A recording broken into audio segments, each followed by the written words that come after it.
Hello guys, আসসালামু আলাইকুম। সবাই কেমন আছেন?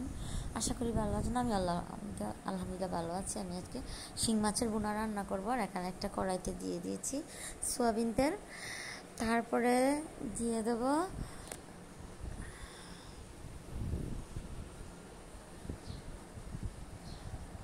তেলটা গরম হয়ে আসলে দিয়ে দেবো এখানে পেঁয়াজ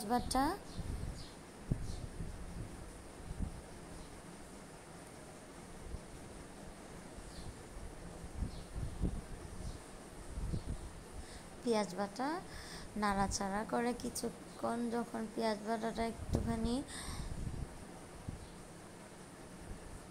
লাল লাল হয়ে আসবে তখন দিয়ে দেব স্বাদ মতো লবণ।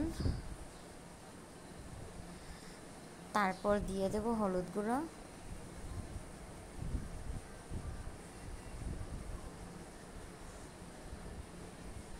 তারপর দিয়ে দেবো বেটে রাখা মরিচের গুঁড়ো, তারপর দিয়ে দেবো ধনিয়া গুঁড়ো। এবার খুব ভালো করে কষিয়ে নেব।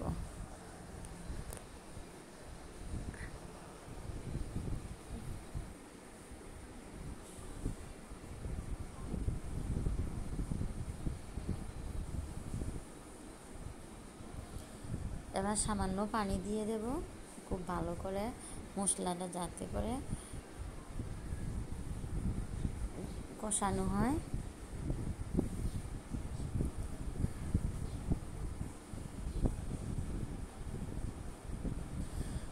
খুব খেয়াল করে মশলাটা কষাবেন। মশলাটা ভালো করে কষালে কিন্তু তরকারিটা খেতে কিন্তু অনেক মজা হয়। আর আমি এখানে খুব লাল লাল করে মশলাটা কষিয়ে নিয়েছি। এখন এখানে দিয়ে দেব শিং মাছগুলো।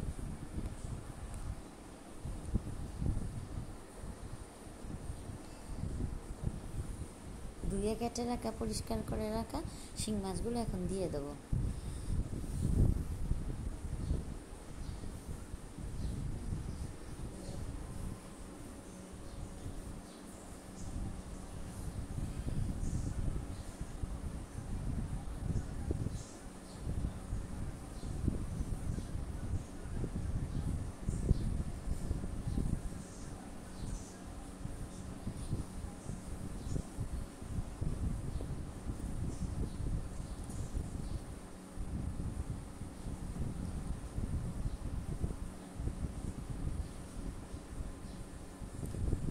অনেকক্ষণ ধরে মাছটাকে কষিয়ে নিতে হবে। আর আমি ভিডিওটা কিন্তু একটু কাট করে নিই, ফুল কষানোটা তোমাদের সাথে শেয়ার করছি। তোমরা কিন্তু আমার সবাই সাপোর্ট করবে। আর আমি আমার চেহারা আর ফুল চেহারার ভিডিও করি না বলে, আমি নিজেকে দেখাই না বলে কি আমাকে তোমরা সাপোর্ট করবে না? আমি আড়াল থেকে ভিডিও করি বলে কি আমাকে কেউ সাপোর্ট করবে না? আমি কিন্তু এই ভিডিওটা করতে আমার অনেক পরিশ্রম হয়, অনেক কষ্ট করে আমি ভিডিওগুলো করি। তোমরা সবাই আমার বেশি বেশি করে সাপোর্ট করবা, কেমন? আর আমি এখানে খুব ভালো করে মাছটাকে কষিয়ে নিচ্ছি যাতে করে মাছের কাঁচা ভাবটা চলে যায়।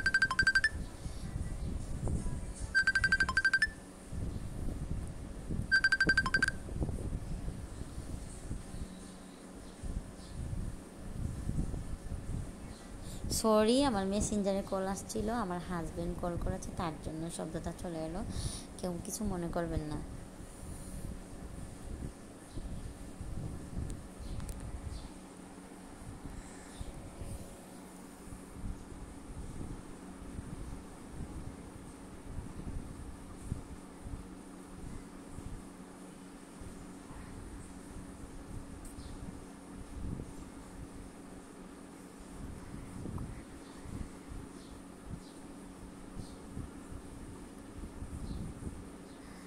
মাছগুলোকে এক পিচ খুব ভালো করে কষানো হওয়ার পর আমি এখন মাছগুলোকে উল্টে পাল্টে দেবো, যেমন নিচের পাঁচটা কাঁচা ভাব না থাকে।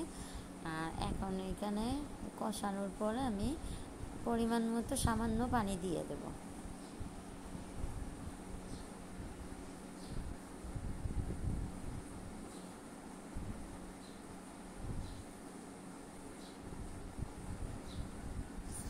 এখন আমি ঢাকনা দিয়ে ঢেকে দেব।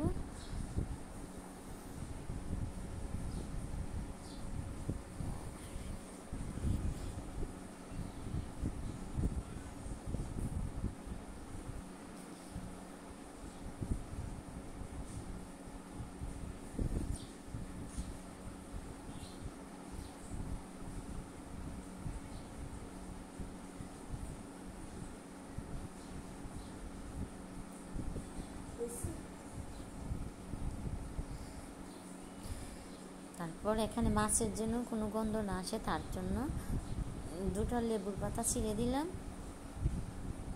আর লেবুর পাতা কিন্তু শাক পাতা কিংবা কোনো মাছে দিলে খুব দারুণ একটা ঘ্রাণ চলে আসছে। ব্যাস কমপ্লিট আমার শিং মাছের বোনা। সবাই আমার জন্য দোয়া করবেন, সবাই ভালো থাকবেন। খোদা হাফেজ।